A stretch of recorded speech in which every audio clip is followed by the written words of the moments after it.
Alright, ladies and gentlemen, this is Cal445, and I'm going to be casting the third and potentially final game between Radical Online Extremist LiveZerg, who is down 0-2. The Polt is in the lead by 2 games, continuing that pressure with the reactor Hellions. It's just really nice control, killing a lot of drones, just showing the power of that build and how good it is. But if LiveZerg can beat this game, he could still try to win a tiebreaker. But so far, not looking too good for him. LiveZerg is from Russia, if you didn't get that. And he's going to be spawning as the purple Zerg to the left position of the map, the bottom left. It's going to be Shakura's Plateau. And then his opponent is going to be Team SCV Life Polt, or TSL Polt, and he's going to be spawning as the blue Terran to the right. He's going to be walling off the ramp, which is what typically Terran players will do. Along with, I've actually seen this. If you saw one of my other videos with Slayer's MMA, he actually threw a barracks down here, and that actually tricks your Zerg opponent. If he doesn't scout it, tricks your Zerg opponent thinking, oh, he's going to go command center first, which means he's probably going to do some kind of, maybe he's going to go for a third hatchery, or he'll go for some kind of roach all-in or a baneling bust potentially. And it's just, and then once he realizes, oh wait a minute, he has a barracks, he had a barracks to begin with, that's actually gonna throw him off quite a bit. So, I mean, at least that's what I think. I might be incorrect about that, but yeah, there is no gas from Polt, so we are gonna see a 1 barracks 1. No, it's actually gonna be a 2 racks, ladies and gentlemen, and it's gonna be early pressure with the Marines. Did the drone scout it? He does scout it, so not really the best positioning, but yeah, it's going to be 2 racks pressure with 2 racks orbital, just the standard build for Terrans, and a supply depot is going to go down. And I think, did he? Yes, he did. So LiveZerg knows what's up. He did scout the barracks, and the barracks is actually going to move the low ground, and he could block it. He could potentially block it. Oh, he blocks it. So he does delay the 2 racks pressure for at least a second, and that counts so much. In this pro level, there's actually an SCV that's going to throw down a bunker. There was a hatch first from LiveZerg, and spawning pool isn't done yet. So LiveZerg needs to pull drones. He needs to deny this. He has SCVs, 1 Marine. He has a lot of SCVs, 2 Marines, 4 SCVs. Drones are being pulled off the line, and Zerglings are on the way, 8 of them to be exact. And this really messes with the larva for Zerg, but if he can snipe this would be pretty impressive. But the SCVs are also going to kill the drones, and there was no cancel on the bunker, and very successful. LiveZerg, he ended this, but then again, he had to make a lot of Zerglings, and those could be drones, and that's really going to mess with LiveZerg. And on top of that, the Terran is probably going to go for some kind of, wait, hold on. I'm going to look at the map. Polt has 6 Marines, no command center in sight, nor gas. So this could be an all-in, ladies and gentlemen. And I really do like that LiveZerg is going to put down a spine crawler. And yeah, so that's good stuff. It's good stuff going down. Marines are being pumped out, and there actually is a command center going down on the low ground for Polt. So Zerg's not in a bad position at all. He actually, if he was, I'd probably say he's ahead economically, not so much army-wise, but he needs more than just 1 spine crawler, and he needs to wall off because those Hellions could just slip by. Because actually, you know what? Hold on, what is this barracks? So never mind. He's not going to go for that reactor Hellion build. Polt isn't going to go for that again. So, but LiveZerg's probably thinking that he is, so he could potentially overreact. You never know. And another spine crawler goes down. I really like this a lot. And staying on par with the larva, good stuff. Marine is going to move up, going to scout. It's going to see 2 spine crawlers, and he's going to be like, oh, well, I'm probably not going to hit that at all. 3 racks are on the low ground for Polt, and command center is almost done, which will probably be morphed into an orbital command, along with gas. Gas is on the field. And I'm very curious what Polt is going to go for. He's going to go for this traditional 4 racks build. Yeah, going for that traditional 4 racks build. Lots of Marines on the field. So I think Polt is pretty safe at the moment.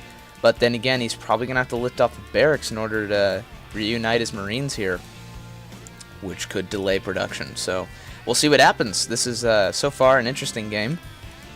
And I wouldn't be surprised if LiveZerg would grab a third base by 8 minutes, because Zerg can do that. Because if you didn't know, Zerg is cheap and has cheaper units and less life units, and yeah. So Creep Tumor is going to be pooped out from that queen, and 2 geysers are going down. Along with the factory. Factory's going down for Polt, so we might see just a basic Marine Siege Tank build again, because most of these games we haven't reached the mid-game yet. We've reached early to mid-game. And the third hatchery is going down. There is no speed for the Zerglings yet, and the Bailingness is on the way. I really like this. Speed is actually on the way. It's a quarter done. And Creep Tumors are being pooped out, but there's a ton of Marines. Oh my goodness, this Queen could get sniped. It does get sniped along with a Creep Tumor. It was not canceled. 2 Spine Crawlers along with an Evo Wall. And, oh man, Zergling's just getting eaten up by the Marines, but Marines are focusing, firing the Spine Crawler. Another Queen does go down. Drones are going to have to pull away. Oh, this is just so annoying. Polt really just knows when to attack, and that is, take that 8-minute mark. Zerg is really vulnerable. Just remember that. And also think about this. LiveZerg was also, he also was affected early on in the game with that bunker pressure. He had to pull, it messed with his drone timing, which could affect his economy. And these Marines are just in a nice position, but they are going to get cleaned up, but at the cost of, no, they're not going to get cleaned up, actually. Holy crap. Oh my goodness. Polt just being so resilient. And finally does get cleaned up, but at the cost of so many units, along with 2 Spine Crawlers. And I really think that Polt has, yeah, he has a supply lead, and yeah, it's not really looking too good for LiveZerg, but he's still in this game. He's getting a third hatchery, so if he can get that up and running, he will be economically ahead, which is fantastic. Infestation Pit on the way. Wow. I mean, wow.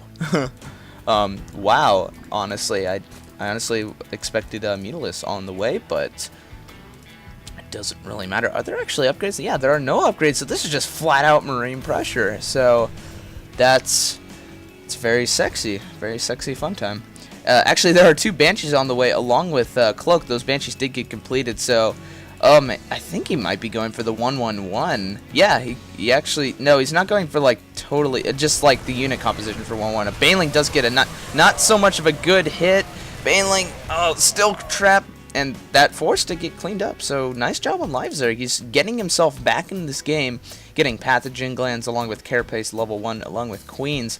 That did set him back, but I think, yeah, Banshees are in the field. Oh my goodness, that's so annoying for a Zerg player to deal with. Spore Crawlers are on the field, but it's not going to do much when these can Cloak. But Cloak is not finished yet, so, oh man, LiveZerg should have focused down this Banshee and just crumbling under the pressure. Spore Crawlers are about to finish, but these Banshees are going to be repositioned. The Spore Crawler is on the field. It can see them, and there it goes. It's going to start teeing off. Can LiveZerg send that? Yeah, he can see that. So this is just, Pathogen Glands actually might get delayed. There is no anti-air for LiveZerg. This is a really bad position. Oh, it's going to be, yeah, does get finished. And for some reason, the screen is very laggy. Holy crap. Oh, I know why it's laggy. Alright, sorry about that, guys. My laptop was overheating for a second, but we are back in the game. Banshee's doing quite a bit of damage. And there's 2 more Banshees. This is so annoying for a Zerg player to deal with. The Queen's just getting sniped. LiveZerg really losing his Queen count along with the drone count. Banelings, that's a lot of Banelings. One Infestor is there. He could throw down a Fungal, but he's gonna wait until they're He's gonna wait until they're ready. Third Command Center is down for Polt, along with just pumping more Banshees, trying to buy Polt time, and really Polt showing no mercy for LiveZerg. So this is just, oh man, this is, I honestly think this, if he could snipe this lair, that would probably be game right there. So more Banshees streaming in, and yeah, nothing really going on. There are Infestors on the field. They're going to have to get off really good fungal growths if they're going to do anything. Spore Crawler is being planted, but if this was in the beta a year ago, or not in the beta, but in StarCraft in general a year ago, those would have taken 12 seconds and wouldn't have finished. and that would have been evil. It would have been evil. It was evil, I'm pretty sure. And there's another Spore Crawler going down, going to be sniped by the Banshee. Just doing constant pressure. Some Infested Terrans are going down, being focus fired from the Banshees, and doing little to no damage, but still quite effective. And Polt actually adding on Marauders to deal with the splash from those Banshees, and the natural did get sniped. So that is, this is a bad position for the Zerg player. Yeah. Oh, drones being teed off as well, and there's the good game from Radical LiveZerg. So really, just showing you the power of just air in general versus Zerg. That's just. I'm not going to throw out my personal opinions, but honestly, that is tough to stop. That's from a non-biased view, or I guess it is biased, but whatever. The point is, it is tough to stop, especially versus Zerg player, because he gets sniped queens, and oh man, that's a nightmare for a Zerg player, especially at this high level. My goodness. Anyway, I hope you guys enjoyed this series. Be sure to check out Getting Par. He's a Call of Duty caster, one of my best friends. He's really good. You should go check him out. And I'll see you guys there.